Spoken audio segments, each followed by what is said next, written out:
కొంచెం క్లాప్స్ గట్టిగా కొట్టండి, మళ్ళీ బీపీ వచ్చేస్తుంది.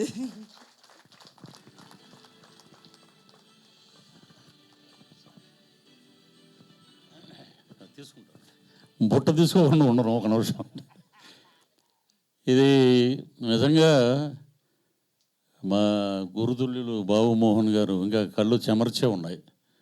తల్లి గురించి అంత అద్భుతంగా మాట్లాడినా కూడా ఆయన ఇంకా ఇదిలోనే ఉన్నారు, ఆ ట్రాన్స్లోనే ఉన్నారు. నిజంగా తల్లిని గుర్తుపెట్టుకుని తల్లి పేరు మీద ఈ అవార్డు ఫస్ట్ టైం ఈ అవార్డు చేస్తున్నారు. ఇది బ్రహ్మాండంగా అద్భుతంగా వచ్చే సంవత్సరానికి అసలు ఈ థియేటర్ ఖాళీ ఉండదు, అంతమంది కళాకారులను మీరు సత్కరిస్తారు.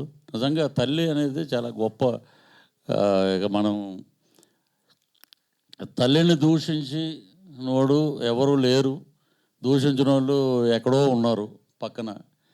హాస్టల్స్లో పెట్టేవాళ్ళు కూడా నిజంగా అది దారుణమైన పరిస్థితి. మొన్న కూడా మనకి సోషల్ మీడియాలో చాలా వీడియోలు కనపడుతుంటాయి.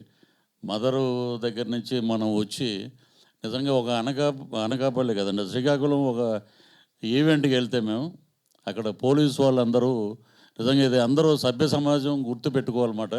మనం అటవీక జాతిలోకి వెళ్ళిపోయామా అనేది ఈ మధ్య రీసెంట్గా వచ్చింది. మీరు జర్నలిస్ట్ కాబట్టి మీకు కూడా తెలిసి ఉంటుంది.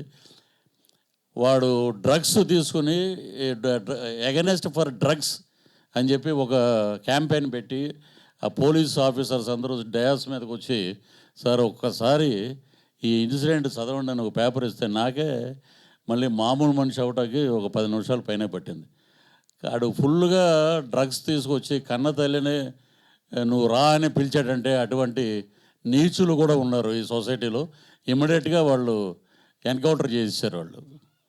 నిజంగా తల్లికి పొద్దున్న మనం లెగంగానే, ఇది అతిశయోక్తి అని కాదండి, నేను మటుకు రోజు మా అమ్మగారి ఫోటోకి దండం పెట్టుకుని పొద్దున్నే కార్యక్రమాలు ప్రారంభిస్తాం. మదర్ అంటే అంత ఎఫెక్షను. ఎందుకంటే మదర్ లేని లోటు చాలామంది చెప్తుంటారు. బతికుండగా కాదు, చనిపోయాక తెలుస్తుంది మీకు మదర్ విలువ, ఫాదర్ విలువ ఏంటనేది. సో అలాంటి గొప్ప సంస్కారం ఉన్నటువంటి మా పవన్ ఈరోజు ఈ కార్యక్రమం చేయటం, అవార్డు ఇవ్వటం అనేది నిజంగా మా గురువుగారు బాబుమోహన్ గారు, ఇక్కడ మాకు అద్భుతమైన ఒక నిర్మాత గారు, అలాగే మా అశోక్ కుమార్ గారు. ఫస్ట్ మేము వచ్చినప్పుడు ఒక స్కూటర్ వేసుకుని వచ్చి విచిత్ర కాశీ మజిలీ కథలని ఒక సీరియల్ చేస్తున్నారు. ఆనంద్ గారు అనుకుంటాండి ప్రొడ్యూసర్ ఎవరు. పృథ్వీ నీకు ఒక క్యారెక్టర్ అప్పుడు ఏంటంటే టీవీలో Ashok garu megastar, first megastar టీవీకి. ఆయన చేయని క్యారెక్టర్ లేదు.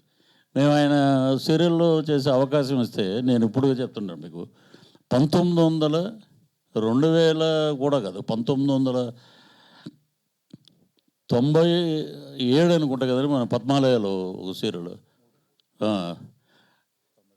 అద్భుతమైన రెమ్యునరేషన్ టీవీలో మనం ఎక్స్పెక్ట్ చేయలేం. అప్పట్లో వచ్చిన రెమ్యునరేషను. భోజనం అయితే ఇంకా అసలు అది సెకండ్ లెవెల్. అది అశోక్ కుమార్ గారు అంత గెటప్లు వేసుకుని అంత ఇదిగా ఉన్నా కూడా 7కి షూటింగ్ మొదలయ్యేది, 6కి ప్యాకప్ అయిపోయింది. మా అన్న మామూలు వ్యక్తి కాదు. ఆయన అన్ని రకాలుగా అనొచ్చు, కానీ ఇంతకుముందే మా గురువుగారు చెప్పా. అలాగా అన్ని కోణాలు, అన్ని షేడ్లు ఉన్న ఒక కళాకారుల్ని గౌరవించే ఒక గొప్ప మనసున్న కళాకారుడు ఎవరంటే అశోక్ కుమార్ గారు.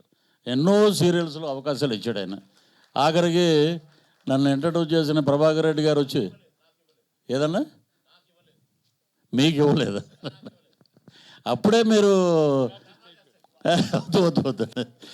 ఇప్పుడు మా ఇంట్రడ్యూస్ చేసిన డాక్టర్ స్వర్గీయ ప్రభాకర్ రెడ్డి గారు అప్పుడు ఇలా ఉంటుంది అని తెలియదండి, ఏదో క్యారెక్టర్ ఇచ్చారు చేస్తున్నాను. నేను ఇంద్రుడు, ఆ షూటింగ్ అశోక్ గారు డైరెక్టర్, పద్మాలయలో జరుగుతుంది. ప్రభాకర్ రెడ్డి గారు వచ్చేసి గబగబా వచ్చి ఆ కిరీటం లాగేసి, నువ్వు ఎలా యాక్ట్ చేస్తావు, మా డేట్ అది అని అంటే నాకు అర్థం లేదు, డేట్లు ఇలా కూడా ఉంటాయా అని. అంటే సరే అండి తీసుకెళ్ళిపోండి, లాస్ ఏదైనా ఉంటే నేను భరిస్తాను అన్నాడు అశోక్ కుమార్ గారు. సో తర్వాత సరే నువ్వు సాయంత్రం కలువు నీ సంగతి ఉంది అన్నాడు, వెళ్ళిపోయాడు ఆయన. సరే ఏంటి సార్ సాయంత్రం కలువు సంగతి ఉందన్నాడు. ఇప్పుడు ఇంద్రుడు డిప్రెషన్లో ఉంటాడు, ఆ డిప్రెషన్కి ఈ డిప్రెషన్ సరిపోయింది, సో నువ్వేమి యాక్ట్ చేయక్కర్లేదు, అది చాలు అది అన్నాడు ఆయన. అలాగా చాలా చాలా ఇన్సిడెంట్స్ జరిగినాయి అశోక్ కుమార్ గారితో. మీతోటి అయితే మామూలు విషయం కాదు. ఇతను చదువులో తిట్ట, జర్నలిస్టులు తిట్ట, మామూలుగా అడగడు క్వశ్చన్స్ అవి. చాలా మంచి ఎడ్యుకేషన్లో top. That is SP Pavan. నేను ఒకసారి ఫస్ట్ టైం అశోక్ కుమార్ గారు, నేనండి ఎస్పీని మాట్లాడుతున్నాండి. ఎస్పీయా? ఎవరబ్బా ఎస్పీ అని, మనం ఎవరు కాదండి, నేను పృథ్వీరాజ్ కాదండి అన్నా. నేను పవన్ అండి, జర్నలిస్ట్ అన్నాడు. ఓ మీ పేరు ఎస్పీ పవన్, ఓహో అలాగే అని చెప్పి, అలాగే అనుబంధం, చాలా చక్కటి చిరునవ్వు.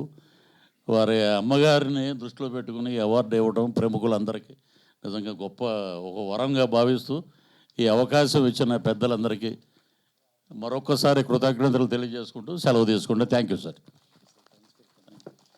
నా బుట్ట రాలేదు. వస్తుంది సార్, మీకు గుర్తు వస్తుంది డెఫినెట్గా. మీ గూగుల్ పే కూడా నా గురించి చాలా చక్కగా చెప్పినందుకు